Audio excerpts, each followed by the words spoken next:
Hello everybody, this is my response for the discussion board for the week of April 6th through the 11th. And this was a very difficult discussion for me to prepare for. A little bit of my background is I went to a predominantly white high school in rural Indiana, and we had a very limited amount of diversity. Although I do believe that the diversity we did have was very well accepted in our community. And so I didn't think I had ever seen racism before. I knew that it was out there, but I felt protected in my small community. And so the most eye-opening video was the TED Talk with Pat Ferrucci, because I realized that I have been exposed to it, but I've exposed to what he described as everyday racism, and it's a little bit harder to see because it's every day. And he identified 3 big ways that racism is communicated in sport that made me really think and or make me aware of things that I need to look for from now on. And the first way was the language that journalists and broadcasters use when describing black and white athletes.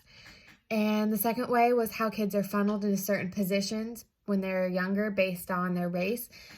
This is highlighted in the video Got No Game, because when white representatives gave black representatives football, they demanded that they keep the quarterback position white.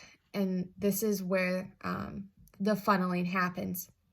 The third way was endorsement inequalities among the races and how the black and white athletes are presented differently in those endorsements and commercials.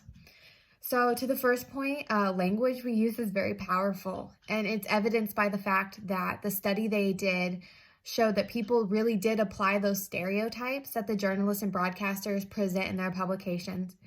But what surprised me more was that African Americans, when they took the survey, stereotyped more harshly than the other participants in the survey. And it just goes to show that we must be very careful and very aware of this, because these are things we do and say without thinking. And so if we want to put an end to this, we have to be very intentional in the language we use. The second point about the funneling of athletes into certain positions, I'd never seen it like this before, mainly because I wasn't really focused on football growing up. Ferrucci took this farther by saying that the positions we push them in young affect them as they grow up. He uses several statistics from the NFL. The quarterback position lasts 18% longer than most positions, and that is a position that is predominantly white. And they represent 8 out of the 10 top earners, and they double the salary of a wide receiver, which is a predominantly black position. And they have more safety rules set in place so they get less injured. He also illustrated this by using Josh Allen and Lamar Jackson. And during the draft, Josh Allen, just because he looked more like a quarterback, was picked 7th, and Lamar Jackson was picked 37th, even though by stats he was the better quarterback.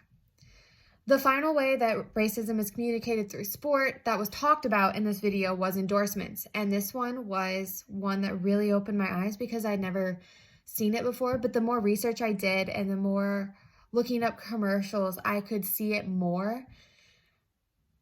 And I don't think it's a hard rule because I did find exceptions in my research, but I can see where the perception would come from. White athletes are depicted as a more well-rounded human being because they are shown in their everyday clothing. And black athletes are usually always shown in their athlete.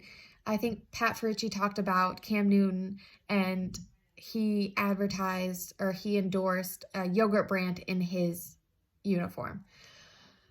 I think that once we begin to acknowledge this issue, we'll be able to see it more clearly. And by seeing it more clearly, we'll be able to be intentional in our actions and how we talk.